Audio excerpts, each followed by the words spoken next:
A primeira leitura e o Salmo nos trazem o tema dos dois caminhos, que é muito comum na literatura sapiencial, aparece lá no livro do Deuteronômio e aqui no livro de Jeremias.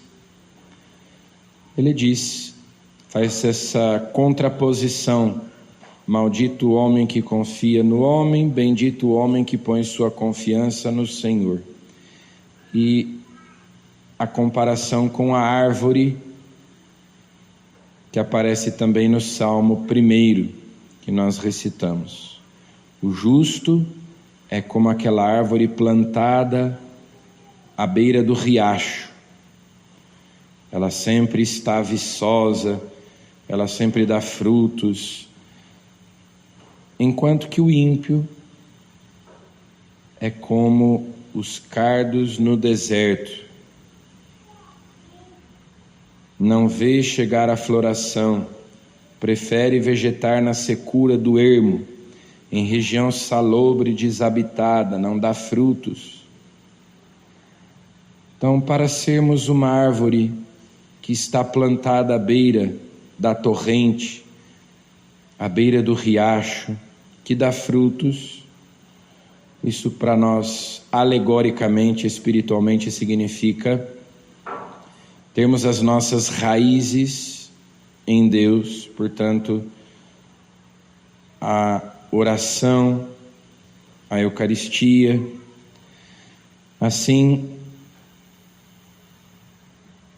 nós temos sempre essa água viva nos irrigando, e assim nós produzimos fruto, e assim nós temos a vida confiando em Deus, e não confiando no homem, não confiando nas nossas próprias forças, não confiando na nossa capacidade, confiando apenas em Deus, não nos apoiando em nós mesmos. E hoje Jesus nos conta a parábola do rico Epulão e do pobre Lázaro. Nós não conhecemos o nome do rico, nós só conhecemos o nome do pobre, Lázaro. O que é ao contrário do que geralmente acontece, né? Os pobres é que são desconsiderados, cujos nomes não são conhecidos. Os ricos é que têm o nome conhecido, que são famosos. Na parábola acontece o contrário. O anônimo é o rico, o que não tem nome é o rico. Não porque é rico, mas porque é indiferente, porque é insensível, porque é egoísta, porque não tem olhos para ver as necessidades do seu irmão, só pensa em si mesmo, só olha para si mesmo, para as suas próprias necessidades, só pensa em satisfazer os seus caprichos, não tem generosidade, é mesquinho. Então, nós o vemos condenado, nós o vemos padecendo no inferno, portanto a parábola também nos fala sobre a condenação, nos fala sobre o castigo eterno, enquanto que o pobre está no seio de Abraão, porque claro, Jesus está contando essa parábola ainda antes da sua morte e ressurreição. O pobre não está no céu, porque ainda Cristo não morreu nem ressuscitou, portanto ele está no seio de Abraão. É aquilo que a tradição da igreja chamou de o limbo dos patriarcas, a mansão dos mortos, aquele lugar reservado para os justos que viveram antes de Cristo. Está no seio de Abraão. Eles ali não contemplavam ainda a face de Deus no céu, mas tinham uma felicidade natural, não sobrenatural. Então nós poderíamos pensar assim: bom, então, eu sou pobre, não sou rico, Então estou tranquilo em relação a essa parábola.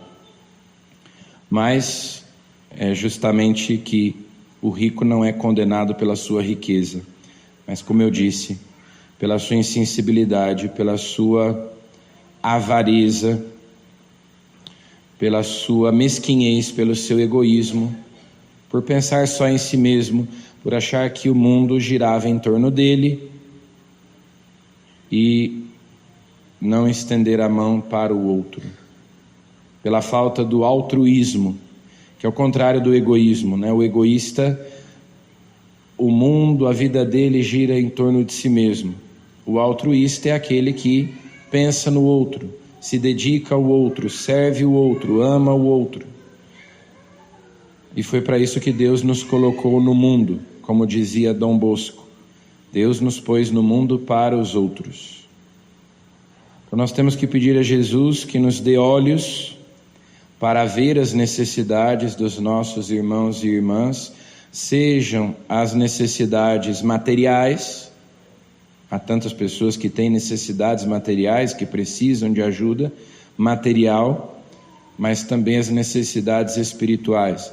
Mas não só olhos para ver, porque não basta ver, ficar compadecido e não ter atitude nenhuma.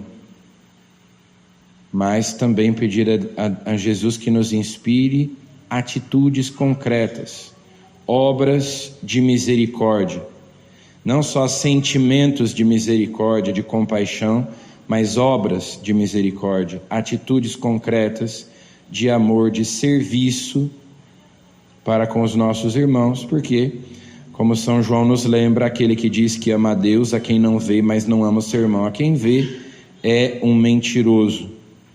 O amor a Deus se pratica, se comprova no amor ao próximo. Então peçamos a Jesus que o nosso coração não seja como o daquele rico, que se banqueteava, que festejava, que satisfazia os seus desejos, pensando só em si mesmo, e que não era capaz de servir aquele que estava à porta de sua casa. Peçamos a Jesus que nos faça misericordiosos, compassivos, lembrando que na Quaresma, junto com a oração e a penitência, nós somos convidados também a praticar obras de misericórdia. A esmola é uma delas, mas as obras de misericórdia vão além da esmola. Então, que o nosso coração seja, que a nossa fé, como nos ensina São Paulo, opere pela caridade, porque a fé sem as obras é morta. Amém.